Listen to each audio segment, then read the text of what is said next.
Are you ready?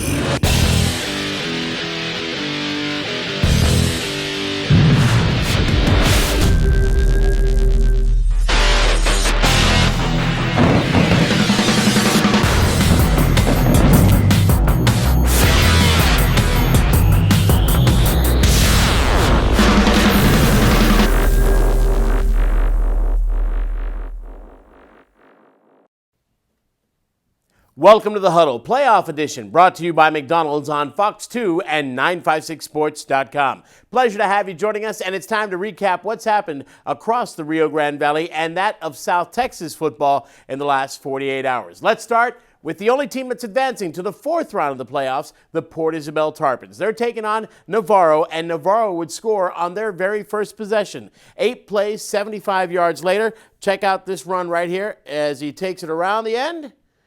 And he's in for the touchdown. Navarro is up 7-0. Now, that was not the only score Navarro would get in this first quarter. We would see here that they would make it 13-0 on this sweep to the left. Again, he breaks the tackles. A strong Port Isabel defense unable to catch up to him. Navarro is up 13-0 after the botched point after attempt. But Port Isabel not dying down. They would battle back.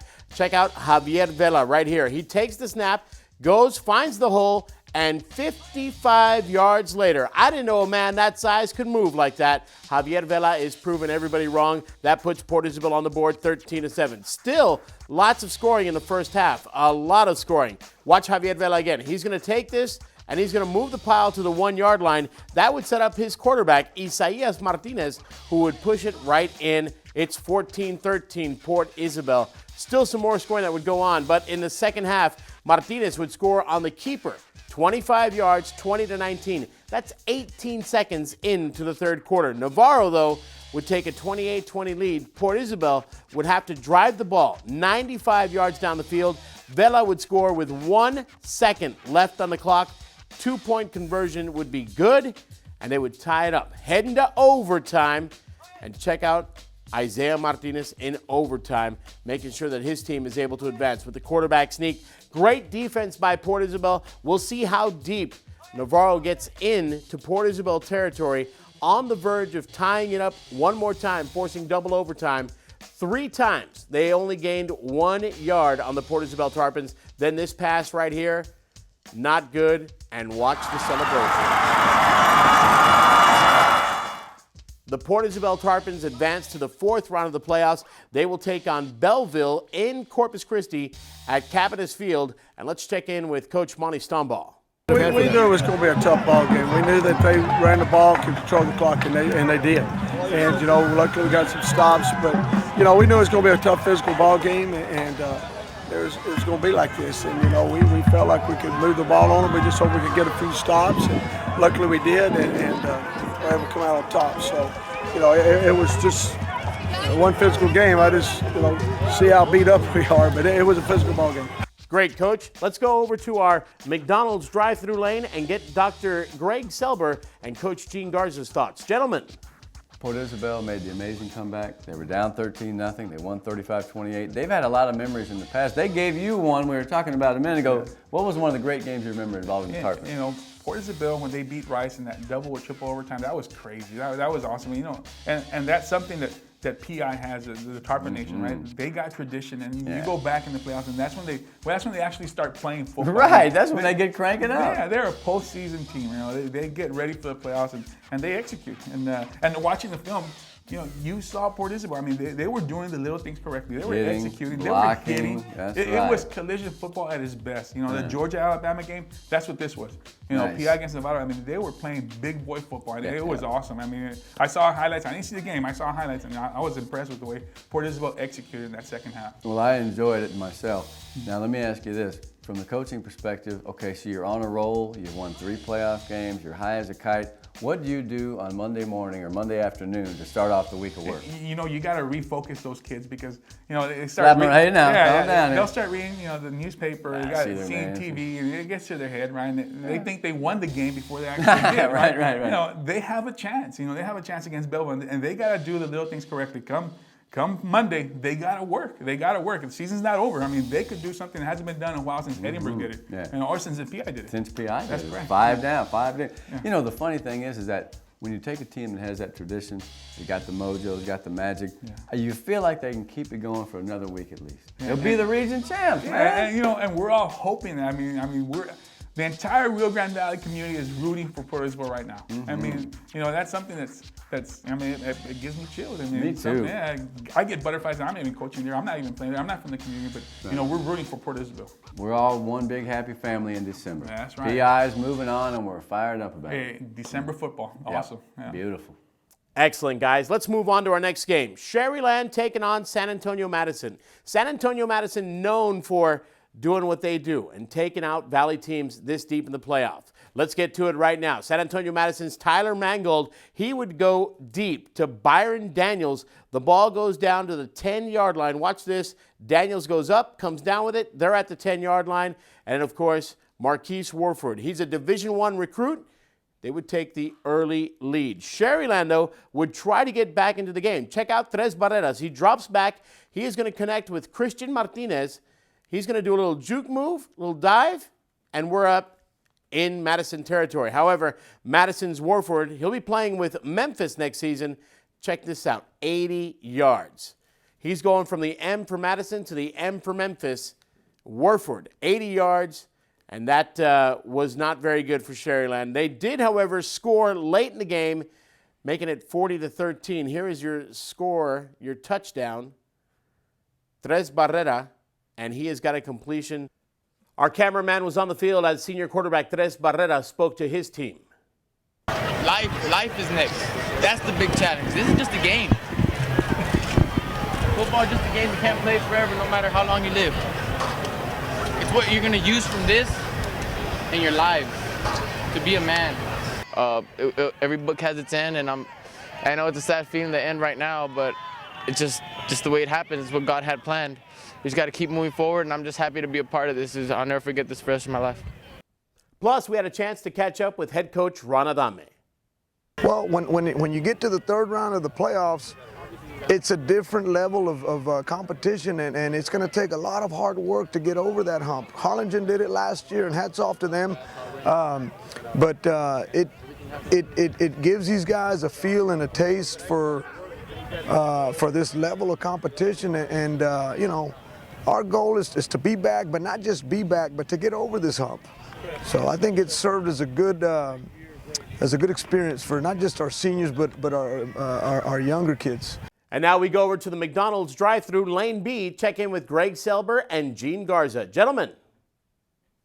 Well, the Rattlers come up short. They've had a great season. They went 12-1. They have all kinds of things to be proud of. The bottom line is, Coach, sometimes you run into a team with superior athletes and tons of speed. What are we going to have to do to get past that hump?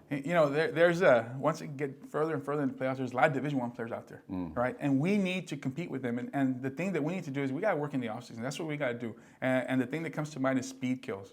I know we concentrate a lot on strength, but speed kills. And the faster the team is, overall, the faster the team is, the better you're going to be. And Sharyland's probably the fastest team in the Exactly. Rio Grande They Valley. had good speed. It's exceptional quickness, I think, and reasonably good speed. So then, all year long when you're practicing, when you're getting ready for the season, you're doing things. And you mentioned, we were talking off camera about this dynamic lifting. Briefly, what is that all about? Dynamic lifting is a multi-joint exercise where you use the entire body. And you're working on your fast twitch muscles. That's what we need to concentrate on. Getting explosive, getting quick, getting fast. That's what teams in the Valley have to do to compete with teams from the outside the Valley, San Antonio, from the Houston area, from the Austin area. I mean, we want to be state champions. We got to focus, and we got to do it since we're in 7th grade, not since we're juniors and it's our last year. We got to get ready. No, we got to do it since 7th grade, and the program comes to mind is Edcouch. They do that from the 7th grade. And they have a very good program, and they're successful, and that's what we need to do here. Well, I feel like it's within our grasp, but if it's a study and work technique thing, I think that the kids down here and the coaches will pick it up because we have a hard-working group. Fair enough. So Sharyland dies on the vine again.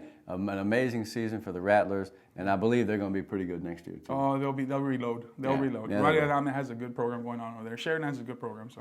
Yeah. 4th time, 3 deep. Best team in the Valley, set a record for wins. Thank you, guys. We'll come back. We'll take a look at Edcouch Elsa taking on San Antonio Brennan and Edinburg North hooking up with Cibolo Steel. You're watching The Huddle, served up by McDonald's on Fox 2 and 956sports.com. Looking for a bit of indulgence? Look no further than the new chocolate chip frappe from McCafe. Every bit as delicious as the McCafe frappes you love, only this one has a bit more wow. Bits of chocolate chips in every sip. Blended into mocha and caramel, all topped with a double drizzle of chocolate and sweet caramel. You've never had a frappe like this. Better get your hands on one quick, because it's only here for a little bit. The simple joy of the perfect sip. A lot of people don't know who we are, what we do. These girls showed up one day all dressed up, and they thought it was a dance hall. We wanted people to know that we're building materials.